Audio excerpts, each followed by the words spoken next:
right, what's up? What's up, everyone? This is Tyler from Seven Figure Entrepreneur. With me, I have the lovely Gabriel Ansel. Gabriel, you want to say what's up? What's going on, team? What's going on? We are back better than ever. A little bit sleepy. I've been on a 2-day adventure with Damon from Daily Driven Exotics, and the guy goes hard. There's a difference between working hard at a desk and working hard doing vlogs. That shit is nonstop. It is different. It is very different. So I give that guy cred for that shit. Yeah, that stuff is, we know a couple other people, they're big time, and it's like nonstop, like cameras all the time. At least, you know, for us, we just pop in and out of here. It's not too bad. So yeah. We actually plan to have another guest on tonight. And the reason we're doing this at night, usually we do them during the day, as you can see, it's nighttime behind me, is because he is in a different time zone, a very different time zone. It's about 12 hours difference, and he had a family thing come up. So he wasn't able to make it, so we're going to try to reschedule. But regardless, one thing that's been happening is we're just getting more and more questions coming in, which is awesome.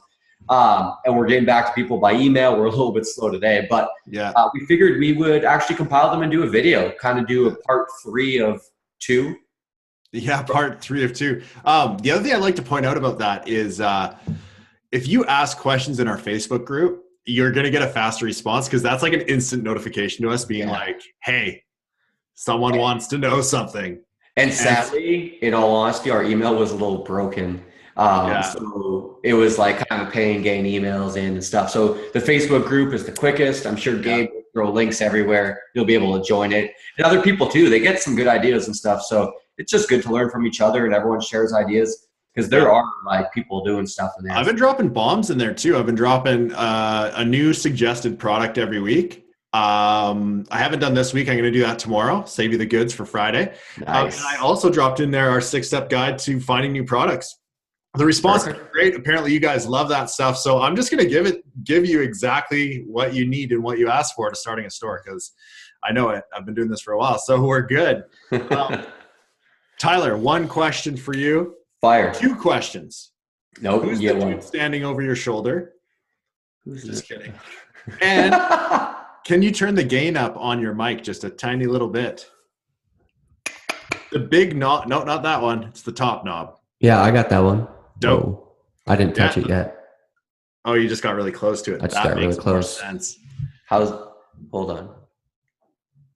Is that better? Yes. This is how technical we are, guys. We just kind of like go with the flow. On the fly. That's right. All right. Well, let's actually learn some shit. Yes. Bring you. I'm going to ask you this question, actually. All right. This is good, because I'm glad a lot of people have been asking this stuff. And there was actually one guy, he was like a car dude, and I guess he's already buying parts from, there was one dude who's already buying parts for car parts for AliExpress, and he's selling them, right? Yeah. I actually just dropped his question in the bottom of our chat right there. So you can read it. Perfect. And he was kind of explaining that he was doing car parts already, but he said, due to the products coming from China, do people in the States have to pay import duties and sales tax on items? And how do you handle that? We've had some issues with that, but it was mostly when it was getting shipped through DHL.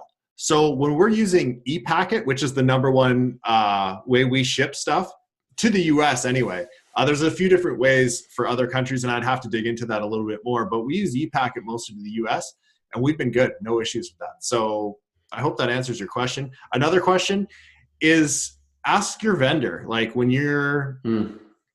before you do this, just make sure that there's no duties on it. So yeah, vendors are pretty knowledgeable. This isn't their first rodeo. This is what they do. So definitely feel free to reach out and like kind of pick their brains. Yeah. And I would probably ask a few the same question and see what response you get back. Because then you're going to kind of learn, like, you know, who's actually been in the game longer, who knows what they're talking about, or, you know, you'll just learn, you know, who's more experienced and who you might want to work with as opposed to others. So definitely talk to a few vendors too. Yeah. Another thing I noticed is a lot of people are really worried about ordering from AliExpress and everything like that, like ordering ship times, all that stuff. Like they're like, oh, how do you compete with Amazon and all this stuff? And it's one of those things you gotta, like, it's good to know what's going on in the marketplace, but over worrying about what's going on in the marketplace, I don't feel is very beneficial. You need to just start doing and start testing. And it's easier to ask for forgiveness than it is to ask for permission. So let's say this guy sent a bunch of stuff to the US and there was duties on it. That would suck. Like it is. It would not be good. But at the same time, you could backtrack, give that customer their money back or give that customer a discount or whatever, and then you know what not to do. Yeah. And then you move forward from there. But everyone's getting so hung up on these little details that don't frickin' matter. Like you just need to try, figure it out. And then once you get to that, and if that system doesn't work that way, then readjust your system and try something else. Totally. Yeah. Action is definitely like the thing we could try to do. Because at the end of the day, like generally the worst case scenario, I went to school for engineering. I didn't do very well in school, but that's what I went to school for. But they like drilled into us like, what's worst case scenario? What's worst case scenario? Factors of safety. Worst case scenario generally is like, your product doesn't get to your customer. Cool, refund them and apologize. Yeah. Or they have shipping and they're upset, or sorry, they have a duty and they're upset. Like just make it right. Treat a person well. Take care of your customer. Show them that you care. Fix things that are broken and just give good customer service. 100%. And on the Amazon thing, Gabe, you're in Canada, right? 100%. Yeah. How long does it take you to get something from Amazon? It's not as fast as you guys. Like some of the stuff starting to get same day, but like average like 3 days, 3 to 4 days.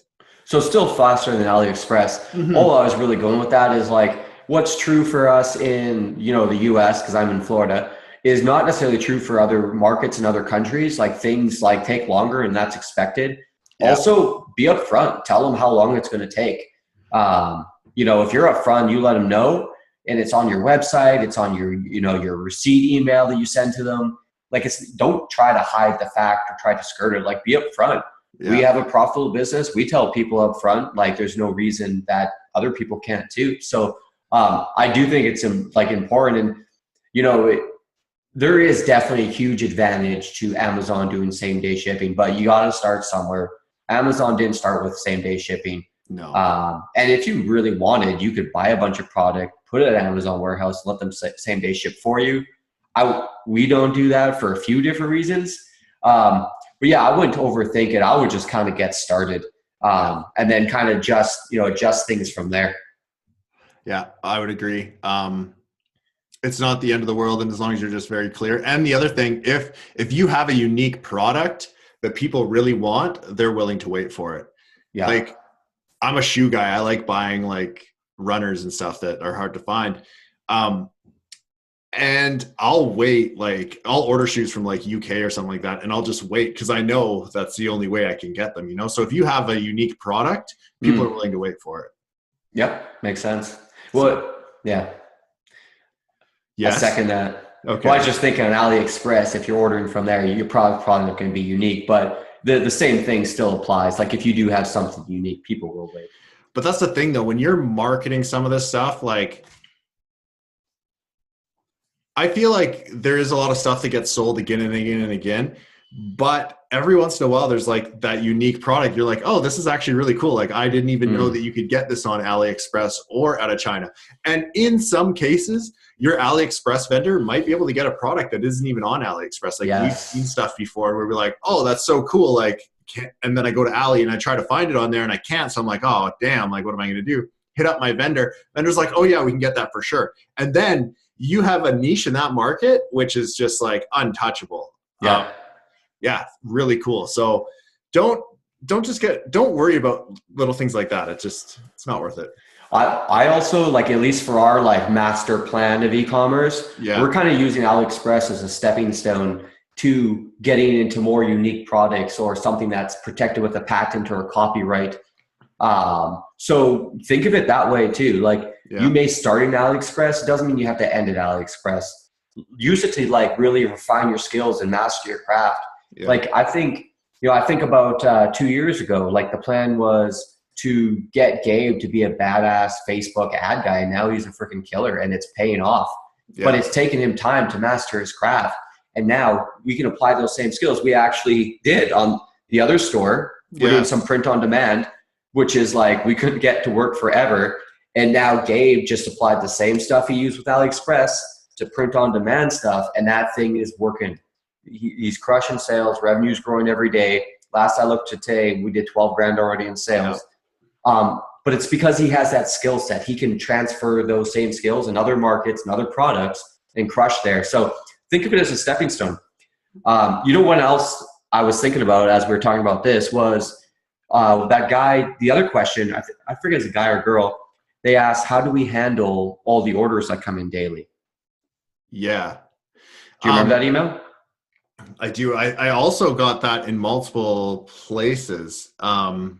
It's been a common question. So it's funny because like everyone's kind of getting hung up on the same thing. They just can't really wrap their head around it. And you know what's hilarious is like when I started this, I thought it was going to be the same thing. I had like the same thoughts and everything too. I was like, how am I going to manage this? Because we came from an affiliate world where it's just like you sell the product, you don't, you know, you paid your money and you move on. Yeah, someone else deals with it, which is nice, but there's lots of challenges with that also. So in the beginning, it was just me and my girlfriend, Rebecca, fulfilling orders one by one in AliExpress because we didn't really have the funding to have a massive team. And the orders we could handle it. So in the start, I was doing advertising, I was fulfilling orders, Rebecca was fulfilling orders and doing customer service. I had to stop doing customer service because I'm just, I'm not very people friendly, let's say. or stupid people friendly. No offense to our customers. Some of them are great, but some of them, yeah. Anyway, people in general. So yeah, it was just a 2-person team and we were doing like, I don't know how much we were doing. We were like $5,000 a month, not a lot, but we were doing decent sales out of the gate. So yeah, you can just handle that on your own. It's not a big deal. Now we're at a point where we have outsourcers. We have like a team of outsourcers from the Philippines. Great people, by the way, like work their ass off for us, super loyal. Like we treat them like family because they treat us like family. It's awesome. They never let us down. And they handle all of it. They do the tracking, they do the ordering, they do it all. They deal with our vendor. And it's all by spreadsheet through Google Docs or through Excel. It's easy peasy. So do you want to explain that process a little bit? Like, does it get sent in real time or do we just give them one spreadsheet at the end of the day? Yeah, so we give them a spreadsheet at the end of the day with the orders. Sometimes it's 2 days worth of orders, depending. And on weekends, right, our vendor's not around. So it's usually 1 to 2 days worth of orders. We send it to them. They fulfill all the orders and then send us back a bill and we pay for that bill and then the orders go out to our customer. And that all happens within 2 or 3 days. So if you order from our store, there's about the same amount of lag time as if you were buying from like a bigger box store with processing and everything like that. So it's a really fast process and it's very efficient. So, and then once the vendor, it takes a couple days to get a tracking number on top of that. So it takes about 5 days to get a tracking number, give or take. And then we get the tracking number back with the order. And then we send that out to the customer. Shopify has it integrated in there. You can just drop the tracking number in and it'll send it out to the customer. So you don't have to manually do it every time. Yeah. Yeah. But yeah, that's how we do it. We just do, no longer does Gabe sit there, punch every order in AliExpress one by one. We just send the vendor a spreadsheet at the end of the day. They fulfill and we move on. So that's how that's handled. I'm glad this came up, man, because I saw two email questions say that. Yeah. And it's been a common thing, and I get it, guys. Like, it's confusing in the start, but then once you do it a few times, it just, you don't even think about it anymore. It gets easy quick. Just part of the business. So this question's for me. You want to ask it? I don't even know where you're looking. Email? Do you want me to read it out? Oh, email for beginners? Yeah. Okay, so this is like a list of stuff that I came up with, which I thought would be good topics. So okay, cool. Yeah, so these aren't actual questions. These are like me being like, oh yeah, this is what people would want to learn about. So email marketing for beginners. Well, we got a couple emails in regarding some of the other stuff we asked earlier. Yeah, we did actually. So emails marketing for beginners, how to leverage your current customers, and also how do you grow your list without sales? Gotcha. So email marketing for beginners, the most important emails that we use out the gate are people who abandon cart. Basically, they came to your store, they filled out their information when they were asked to buy, maybe their kid started crying, who knows what happened, but they, for whatever reason, didn't check out. So we use an app called Conversio. Yep. And what it does, it automatically sends people emails to people who didn't buy. And it's cool because it shows what they were checking out with. So it kind of reminds them, hey, this is what your order was. Do you still want it? Put some scarcity into it. Like maybe you only have 100 left. You let them know, be like, hey, you better buy this now. There's only 100. We have less than 100 in stock. Whatever it is. But that app works great. That thing makes us money every freaking day. So I would highly recommend that, and the abandoned cart email to begin with. The other thing I would recommend is that other app we're using. What's it called? Cart Guru? Yeah, Cart Guru. One thing on that Conversio app, if you guys want that, we have a link for that on our website. It's like under the tools we use section, so check it out there. And I will let you continue on about Cart Guru if you'd like. Cart Guru, absolutely. Cart Guru, yeah. So Cart Guru, it's just like email, except it's SMS, which is text messages to people's phones. So essentially, if they don't buy, it sends them a text that says, hey, did you forget this? What's amazing about SMS is the open rates. SMS open rates are like 90%. Like, they're ridiculous. Like, if you get a text message, you're opening it up. People aren't used to being sold on that medium, so it works so freaking well. Like, when you get a text message, generally it's like, well, for me, it's probably from Gabe or my wife, one of the two. So I'm opening that because it's important to me, right? So people are so conditioned to open those text messages up that when they don't buy and you send them a text message, it's something that works really, really well. And that's an app we started, a couple months ago now? Yeah, and it's like, it crushes it. It's amazing. It works very well. So their support is really good too. They're really helpful. Another one that we use for abandonment cart is Facebook Messenger. You can get apps set up for that. I think Shop Message is the one that we use. And is that the one? Yeah, it works really well. I'll let you continue on your email marketing front. I just keep getting all these ideas. I'm like, oh yeah, we use Bring them out, baby. Bring them out. So much good stuff just locked away in my head. But yeah, no, abandonment cart emails, like follow-up in general is a must. It'll definitely get you back sales every single day. And actually, it's cool. We've had some people write in saying that, they've had some people add to cart, but they didn't buy. This may be what you need to convert them into buyers, is just follow-up. So don't forget that part. The other thing that another thing I would recommend for email at the gate is, what's that other app, the receipt app, where you can show other products in it? So that's Conversiono also. Okay. So basically what it is the open rates on what they call like transactional. So it's like receipts and stuff like that is very, very high. And if I order something, like I just recently ordered a bed actually from Mom Purple, I got an email, I got a receipt, and I'm going to open that receipt because it's going to show me that I bought something. It's going to be my little confirmation number, telling me about shipping, all that good stuff. Since that open rate's so high, it would be a mistake to not use that as an opportunity to sell. So at the bottom, what Conversio does is it puts in similar products on the bottom of that email. And so, you had someone just buy from your store, they like you and trust you enough to, give you money in exchange for a product. Now show them another product they might buy. And so Conversio does that for you, which is awesome. But it's just such a great opportunity to buy, just simply because like they just bought from you. Like they're in the buying headspace, and you got to take it because it's going to get a good open rate. So you just got to take advantage of it.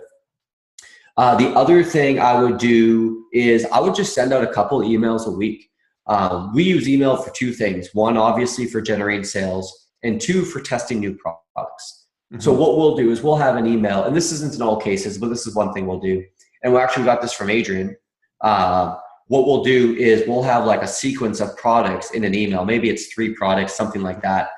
And what we'll do is when you open an email, the most important space is the space that you see. And so it's the most expensive, we'll call this email real estate, is when someone opens it up, what they see. And so you want to put your hottest, best converting product right there. That means that you're going to have a better chance of making sales in your email if it's showing your highest converting product. Even if people bought before, you'd be surprised, they'll buy again. So we always try to put one of our top products in that spot. We shy away from testing a new product there only because testing a new product is a roll of the dice. You don't know what's going to happen, if it's going to work or not. So we would rather make sure the email makes us money and like justifies, it just pays for things, you have expenses. So using that prime piece of real estate with your best converting product is what we do. And then below that, that's when we'll test new products. And so that's what another thing email is great for, is seeing what else your market likes. So, because sometimes what we found, and this isn't always true, but what we've tested and works on email works great on Facebook ads too. Mm-hmm. Meaning you're already marketing to that audience, the targeting. If they're buying your email, most likely it's going to work with the same targeting on Facebook. Now that isn't always true, but a lot of the time it is.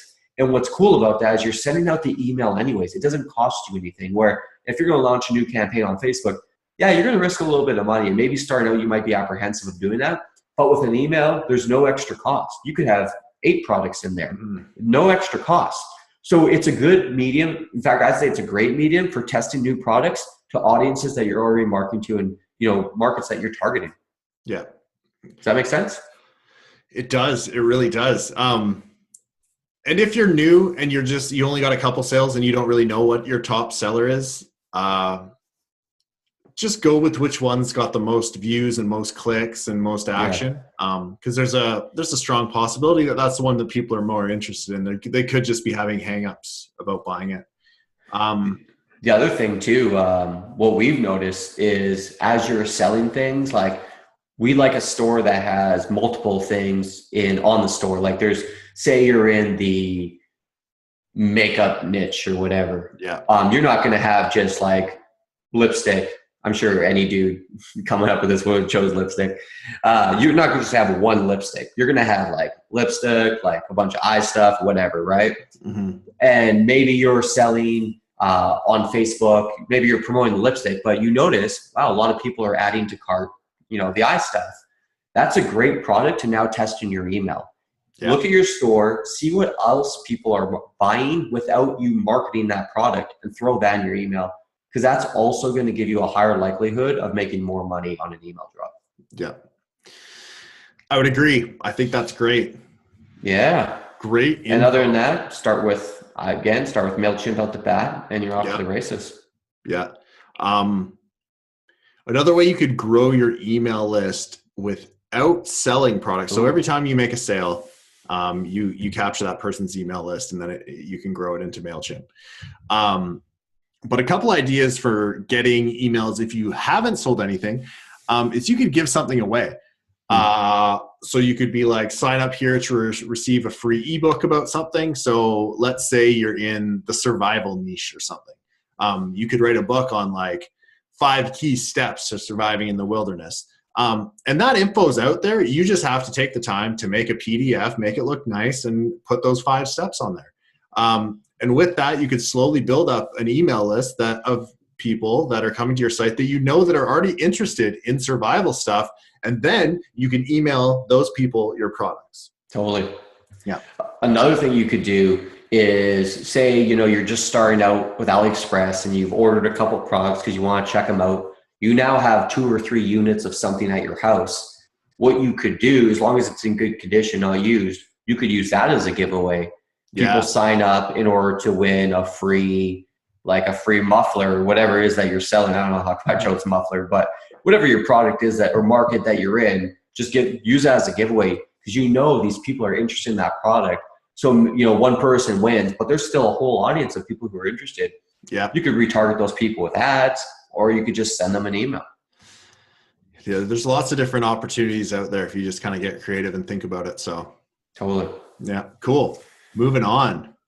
Oh, this one's for you. Picking products, how to rapid test to find winners faster. So how do I do this? So I just dropped my 6-step guide to how to find winning products. So this is going to directly relate to that. And I'm not going to go through that entire guide right now. Because that I feel is like a podcast on its own, or like a Q&A session, because it's pretty big. I think it's 5 steps now. So I would use that. And if you want to see it, it's in our group, our Facebook group. And then what I would do.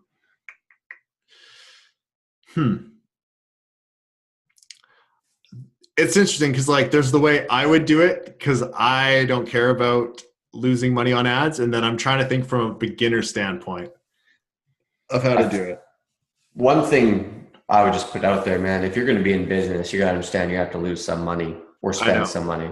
I know. I just don't want people losing their shirts out of the gate because it's just like, it's going to happen. Anyway, I'll just say how I do it. So out of the gate, like so we have a retargeting audience on our website. So we have the Facebook pixel set up. So every time someone comes to that site or our site, it tags that person and puts them into the list. Facebook's crazy like that. So what I can do is, let's say I have five products. I had to think about that for a second. 5 products. And I want to test all those. So what I'll do is I'll get those added to the store. I'll build out ads for each one of them.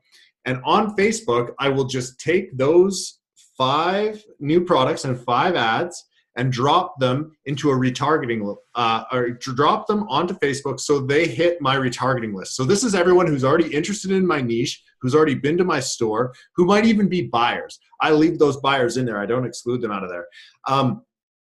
And that way, I have a stronger chance of getting those sales. There's a higher probability that those people are going to buy because A, they either trust me, B, they've seen my store before, even if they haven't bought anything, and C, we already know that they're interested in that niche. So with that, there's a good probability that you'll get sales out of that. And out of those, you can see which product is the best out of those. How much would you spend on each one? For me, I'd start with $20 each. Nice. A day. Yeah. You can do it with 5. You can do it with 10. You can do it with 100 if you want. But even 5's fine. You just got to let it run longer. Like what you're looking for is just getting enough data and enough spend to make sure that Facebook has had time to optimize the ad and also enough time to guarantee that your customer list has seen that. Because let's say you have a customer, and this is like a really small level example that isn't accurate in terms of Facebook, but let's say you have like 10 people on your retargeting list, right?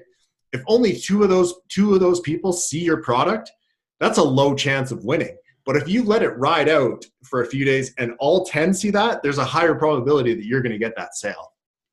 More eyes, the better. Would you put an amount of like days you'd put on it, or amount of market penetration, as far as like, you know, if your ad's shown to at least 25 of the 50,000 people on the retargeting list, or how would you do it? So for me, I let stuff ride for 3 days at least. If you're doing a smaller budget, you can do 3 to 5 days. But for me, I do 3 days at least right now, just to kind of see where the cards lie, because Facebook needs a few days to optimize and try to get your click costs down, your view costs down, and just get it in front of the right people. So that's awesome. How I would do that. Yeah, man. Next one. Okay. How to keep motivated when you are failing. This one is, I feel like this is one me and you've had conversations about, because there are times when you're failing and it can be quite frustrating. Oh yeah. The one saving grace we have is we've been good about saving money when times are good, so that when times are slower, we're not freaking out. Yeah. There's a pad and cushion there. And actually, that's one thing I'd really recommend. I actually met with a guy today, and he's made, like, he's done phenomenal. He's generated a shit ton of money. He's done very well. And we were talking about this, and he was like, it's good I made this money in my 30s after I had a wife and a kid, because if I would have done this in my 20s, like, I would have blown all this money. Yeah. And like a situation he's in now is he's basically he has an affiliate network, and what he's doing is, affiliates run traffic for him, and then he matches affiliates with advertisers, and then he brokers it. So he makes maybe 10, 20%. So if he does 100,000 in sales, he takes home 20 grand. Well, what he's doing though is on the front end, the affiliate's like, hey, give me, pay me every 7 days. And the advertiser's like, okay, cool. Well, I'll pay you every 21 days. That means there's a float period of 14 days where he has to float that money. And he's finding situations where basically the advertisers don't pay him. Wow. And if he didn't have money in order to float that and cover the advertisers and cover his affiliates would leave. And his thing was, he's like, man, if I didn't save my money from before, he's like, I would have like blown it all, like just being a young single dude, you know? Yeah. So that's one thing I really want to talk about is save your money. When you make a bunch of money, don't just blow it. It's not always raining money. There's definitely problems you're going to have. And when you have those problems, when you have saved money, you're just going to be in a better spot. Yeah. It's actually one thing I've done to make money because I know people in this space spend so hard. Like we were talking, actually, there was if you go to like in our industry, there's like these conferences and these tables, like these different companies, they get a table at the same nightclub and then they'll try to like outspend each other. And they'll each spend 50 grand in one night in a nightclub, just getting the next most expensive bottle. Then you get the most expensive, like, I want two. Like, they just go on and they spend 50 grand in one night, each table, just trying to outspend each other. So one thing that's worked really well for me is, first of all, not doing that. Let them spend the money. You know, they're trying to wine and dine you anyways. But, you know, guys get in this habit of just blowing money as quick as it comes in and living these great lifestyles that when their next campaign comes, they can't afford to fund it. Yeah. So one thing I've done is I'm like, hey man, I'll fund this campaign for you. And in return, you know, I'll get half the profit or whatever it is. Mm-hmm. And that's been a great way that I've used to make money in the past without having to do any work. Yeah. Simply by having a good network and knowing people and knowing that they're just not going to be the best with their money. Like save a little bit. You don't need everything today. You know, compound your money over time. You'll be so further ahead and you'll just find opportunities like this. But going back into like maintaining motivation when things are not working out, I really look at progress. Like maybe things aren't working the way I want them to, but what am I learning from this? Like, am I actually moving forward? And sometimes learning what not to do is just as important as knowing what to do. Because obviously you don't want to keep doing the same thing over and over again if it doesn't work, because you're just not going to make money. But it starts eliminating things on a list. And if you list out like every possible way to get something done and you start doing every single one, inevitably you have to come to a solution. Like statistically, this shit's going to happen. So that's one thing I do is I'm always saving my money so I never get in a place where I'm like financially super stressed, or like I always have some sort of like cushion just in case. And then the other thing is just focus on progress, focus on the little wins, because those little wins will start adding up into big wins in no time. So that's like one thing I personally do to stay motivated. Yeah. On a daily level though, just write lists of what you want to get done. I know Tyler does it. I do it too. I actually have a pad and pen right here that I write out my list. And I find it more valuable to do it that way than writing it out on like your phone or like on the computer. And that's just my personal opinion. I also remember it a lot better if I do it that way. So that helps me with daily motivation. And also one thing for me is focusing more on the bigger picture. So like, it's cool to be motivated by money, but that only gets you so far, because you get to a point where you're making money and you're like, okay, well, what the fuck's next? Like, I've done this isn't exciting anymore, you know? Yeah. And that being said, like, I haven't made boatloads of money or anything like that. And I'm sure there is a number that would excite me, but like it slowly loses its excitement. So you need to find a bigger win. And for me, I struggled with this for a bit. And what I came down to is being the best I can be at this to help other people. So that and that's just something we pivoted to in the last little bit with this podcast and stuff. And I was like, you know what? It feels good when I can help other people make money. So sure, I'm helping you guys and stuff and you're benefiting, but I'm also benefiting. Like if you guys make great money off a store, that's motivation for me on its own. And also just being the best that I can be. I don't want to look back. And I know that sounds very like army-ish, be the best you can be. But like looking back, like I don't want to be like, oh bro, I sold myself short. I could have been a way bigger marketer. I could have done way bigger things with my life. I don't want to have that regret.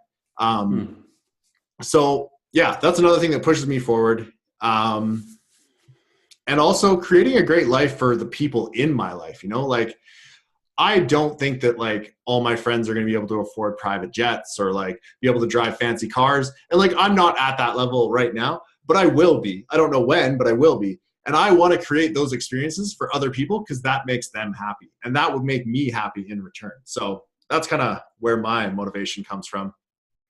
It's kind of amazing too. Like even in North America, I think like to be in the 1%, you have to make $500,000 a year.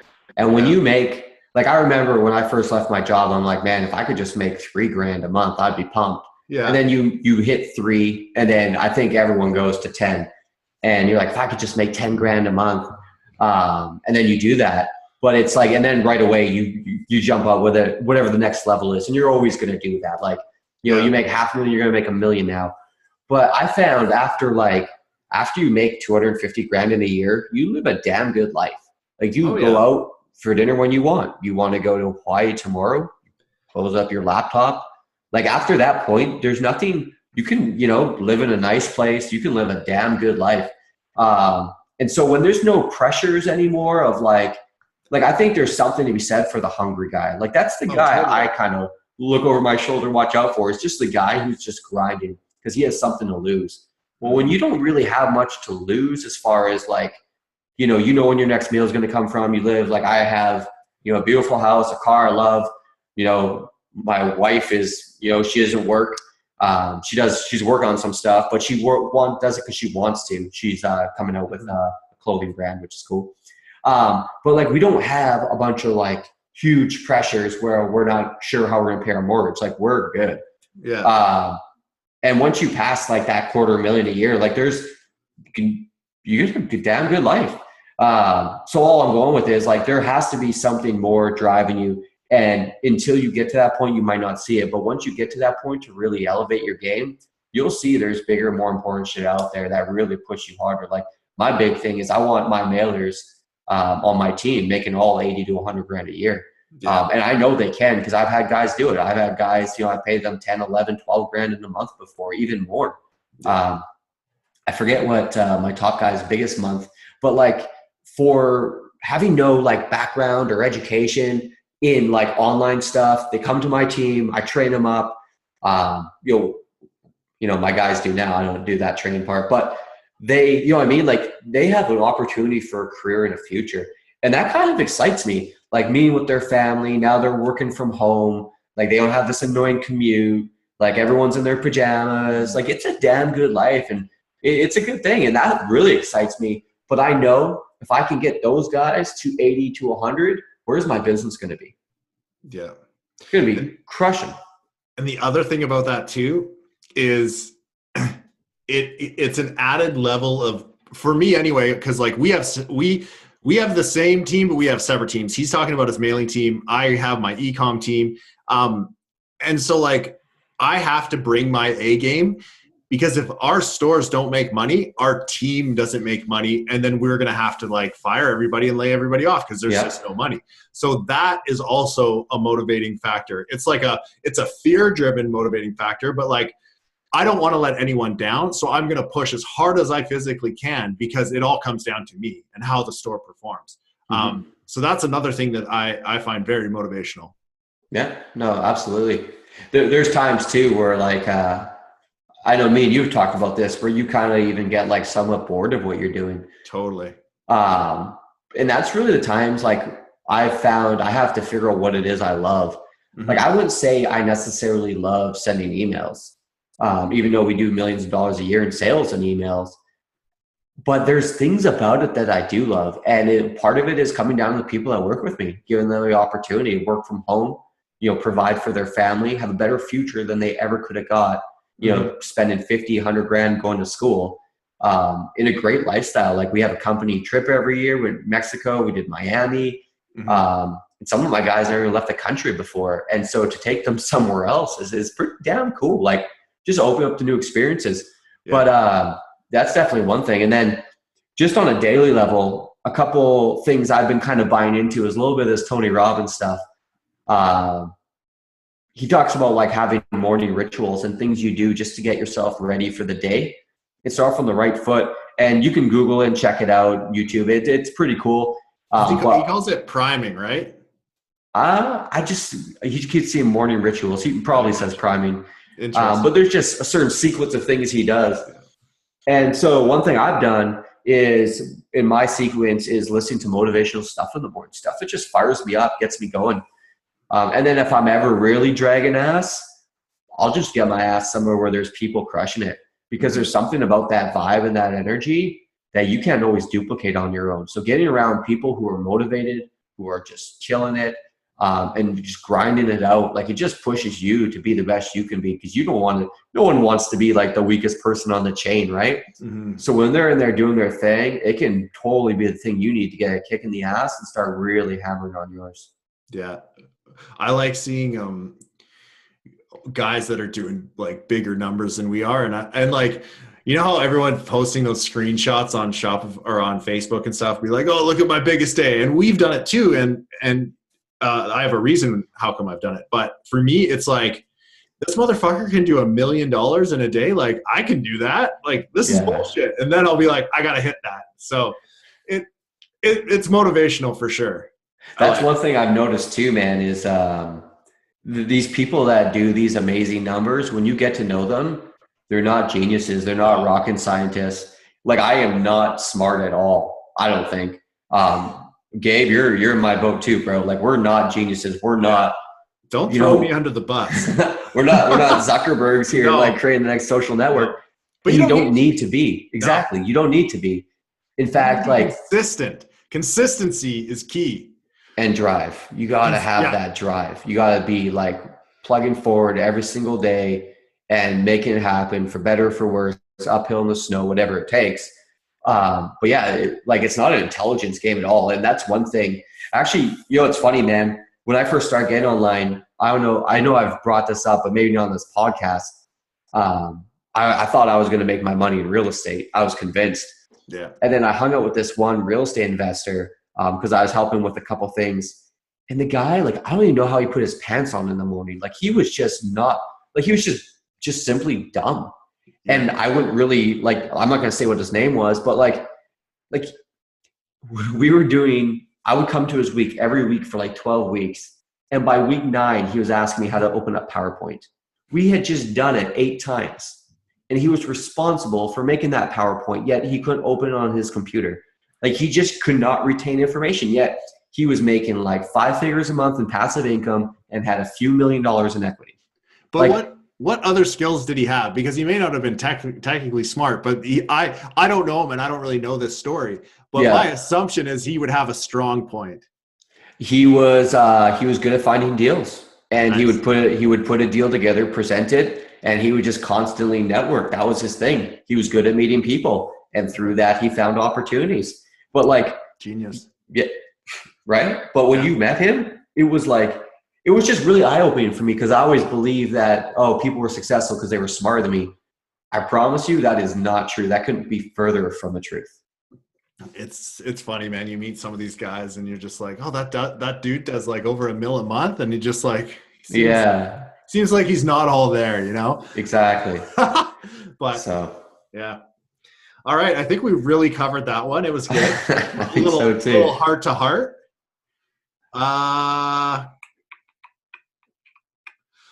Retargeting for beginners. Yeah, or the pixel one's good too, actually. Oh,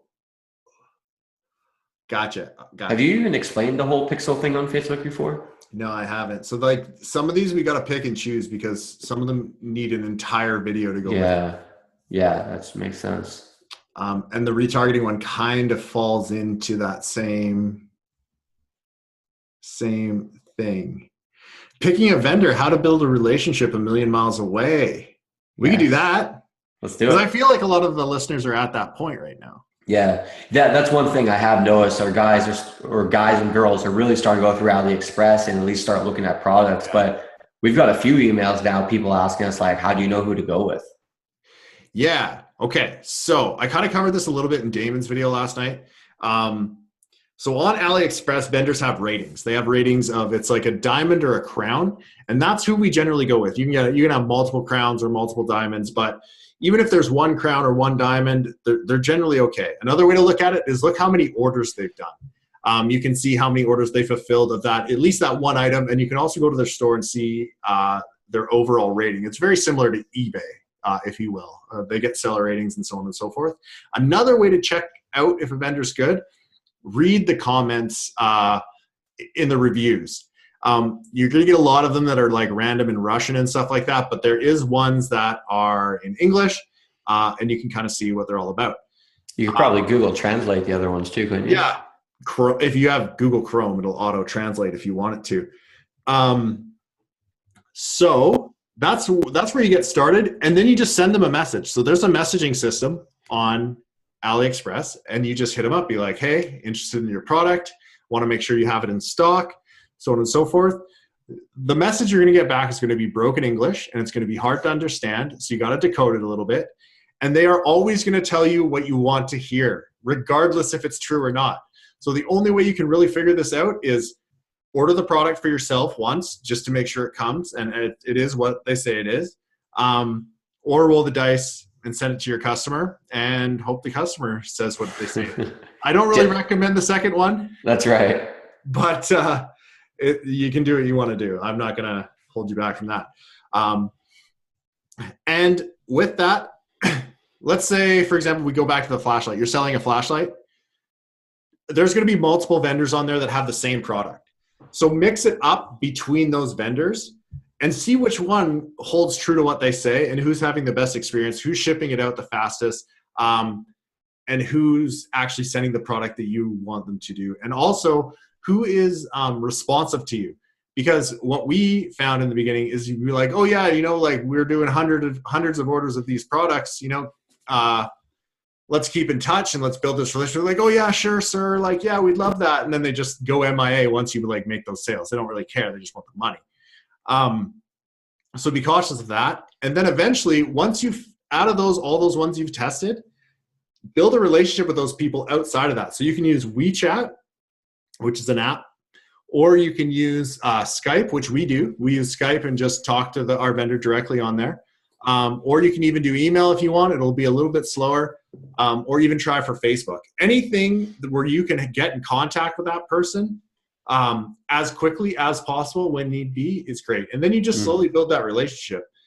What we've noticed is not only do we treat our vendor like, well, because we do know them now, like we've been friends with them for a while. A couple of years. Yeah.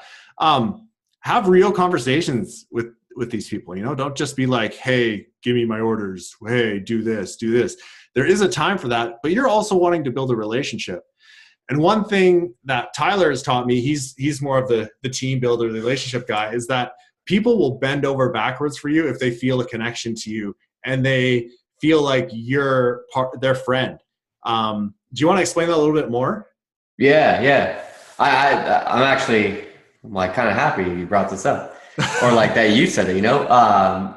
I've always been like a firm believer that if people like you, they will move like heaven and earth to help you. Yeah. Like if Gabe called me and said, yo man, I'm in LA, like, I don't know, something happened. I lost my wallet. I got arrested. Yeah, something. I would fly there if I had to bail this guy out.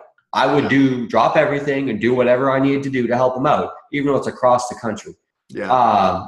Because I like him. Like Gabe's really important to me. However, if people don't like you, not only will they not give a shit or give a fuck about you, but they'll make you bleed a little bit. Meaning you'll be the last person to get back to. Like you're not their priority. They don't care. Yeah. In fact, they might get a little satisfaction out of you going through some sort of like miserable pain. Like they just could be vindictive people. Mm-hmm. So I've always tried to build a relationship with people so that they want to help me. Not that they have to. They actually want to do it. I'm a priority for them. They're looking for opportunities. They want to help me. And I do the same for them. Like I'll randomly hit them up and say, hey, like, I noticed you're working on this. Do you know so-and-so? He could actually help you. I can make an intro. Like we always try to make proactive relationships with people because you're going to get so much more out of that relationship as opposed like if there's a relationship there as opposed to just like Gabe said, like, hey, where's my order? Like, what's going on here? And there is absolutely a time and place for that. But if you look at the big picture and take a step back, that relationship is just going to get you so much further. Yeah. I'd like to also touch on that is when we say this, it kind of sounds like it's coming from like a strategic area, and it is with the vendor, like 100% it is. But when we actually work and know a lot of people in this industry that we trust and like we're not trying to be friends with these people just to benefit us. Like these are actually cool dudes. Like we've worked with people in the past that we don't like, and we've just like kind of just backed off and be like, I don't really want to uphold this relationship with this person just because it's just not, we don't sync well. So I just wanted to make that clear, is like work with people you like and interact with people you like, and your world will just be that much better.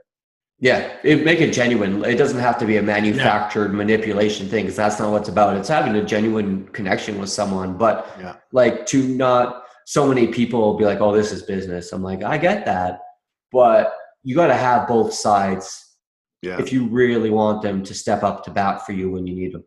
Because the whole reason we did this is because it's fun.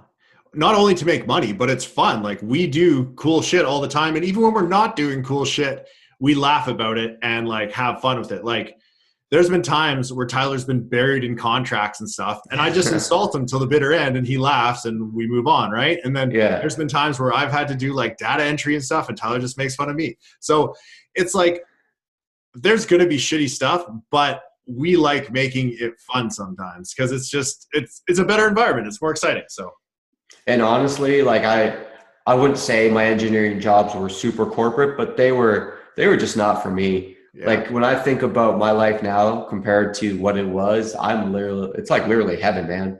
Yeah, like, totally. I'm actually wearing pajama pants, and there's some days I don't even get out of pajama pants because that's what you do when you work from home. Kind of work wherever you want. That is impressive. For me, I have to shower in the morning. I have a routine to get me going to make it feel like a work day, or else I'll just like feel like a bum sitting on the couch. So I got a full office setup and everything like that. It works. It just works well for me. You got to do what works for you. So yeah. All right, moving on. All right. Let's. Which one? I kind of want to touch on the Instagram. You want to touch on the IG? Yeah. All right. This is actually something that has been a new initiative for us. Instagram Basics, is that the one? Just Instagram in general.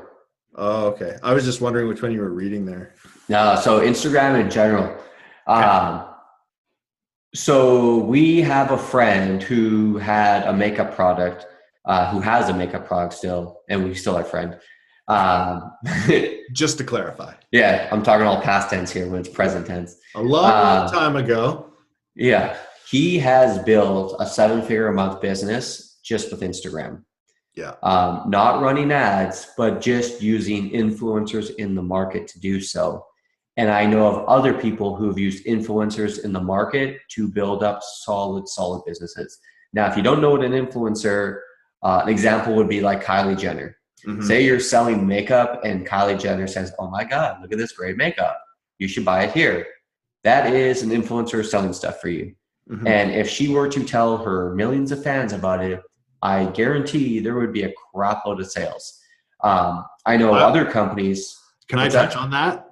Yeah. So when I was at Shopify headquarters, they were working on a system that could handle Kylie Jenner's traffic when she did sales, because it was so intense that it crashed. It didn't crash, but it bogged everything down so much. So when she pushes a sale, their entire Shopify system felt it. It is that intense. So they were working on a special separate hosting for her. I don't know the exact details of it. It was really technical. So funny. I'm not technical. Good for her. But yeah, they were just explaining it to us, and like there was an entire team dedicated to influencers who had a massive following that did promos. Yeah, they can push serious traffic. Yeah.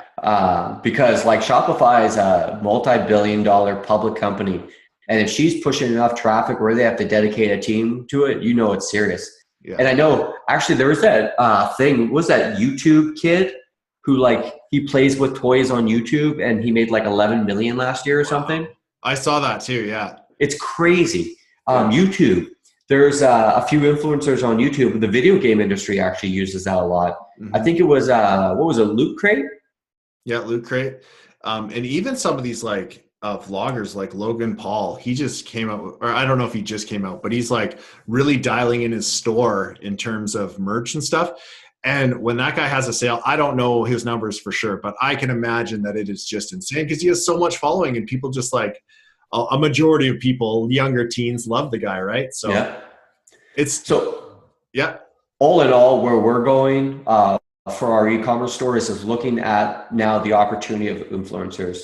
Yeah. Basically finding people with big followings, and it's super easy to see. On YouTube, it's the amount of video views and subscribers they have. On Instagram, it's the number of followers. And approaching them and saying, hey, this is what we got. You know, could you, or would you be interested in promoting it if we maybe gave you a free version of our product, or if we paid you? But making some sort of arrangement for them in order to leverage their audience. Yeah. What were you going to say? The other thing I wanted to point out about Instagram is don't only look at the followers, but look at the engagements on their post, because you can't fake that. You might be able to fake it, but it's harder. I don't know how, but I know you can fake followers. Yeah, you could have a lot of followers and like maybe in markets where you can't even sell stuff. That's a great point, man. Look at how many people are actually engaging with each post, because someone might have 100,000 followers and they get like 3 likes a post. Well, that's mighty suspicious. You would not want them. And the other thing is, like, if you have a product that people like, they'll just do it for free. So that's what we've been doing. We've been doing products exchange for posts with people up to 50,000 followers. So it's not a lot, but that engagement is quite big for something that costs us, like, let's say $50, you know? Yeah.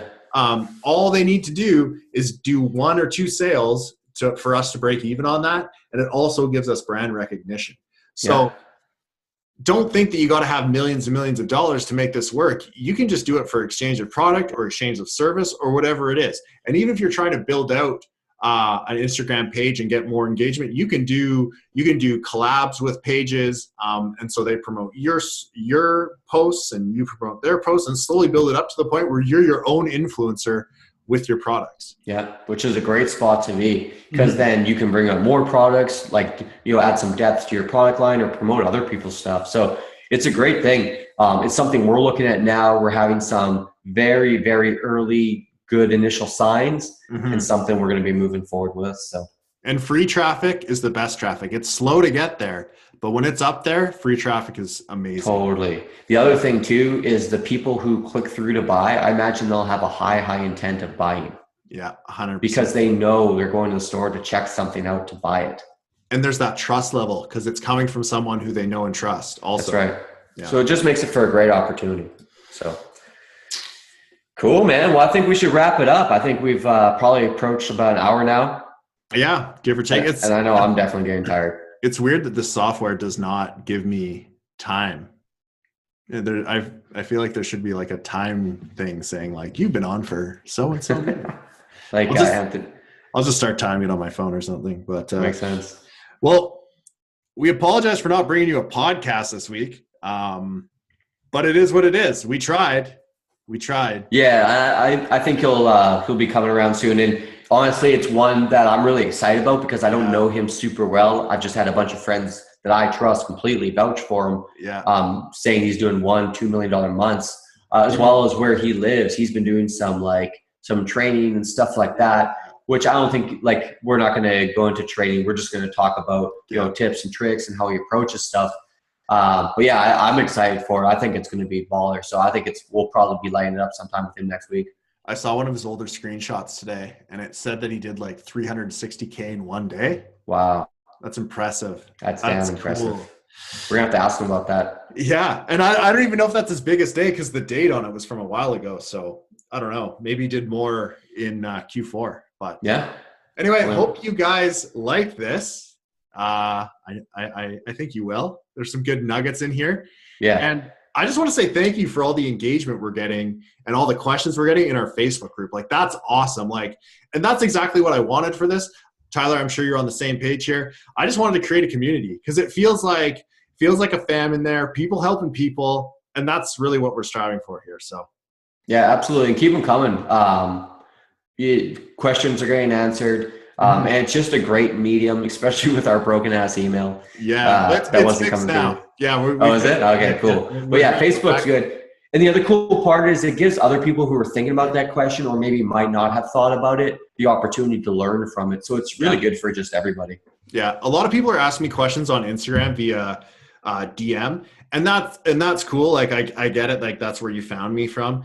But I'm not on my phone all day. I am on my computer all day. So that notification is going to go off here, and I will get to you way faster. And also, there's other people in the group that can also answer. So you don't get just me. You get Tyler and me and a few other people. So I know there's people in our group that are doing like $1 million years in there. I know who they are. I'm not going to call them out, but I know what they're doing. So there's some big guys in our group already. Yeah, there's some quality in there. Yeah, so ask in there.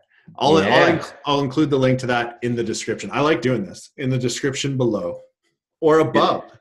You remind me of Anthony in that moment. Do I? Yeah. Yeah. Mr. Morrison. That's right. All right. All right, guys. Thanks for the time. Hit us up. Post your questions. We'll get them answered. And look for another episode from us soon. Peace. Later.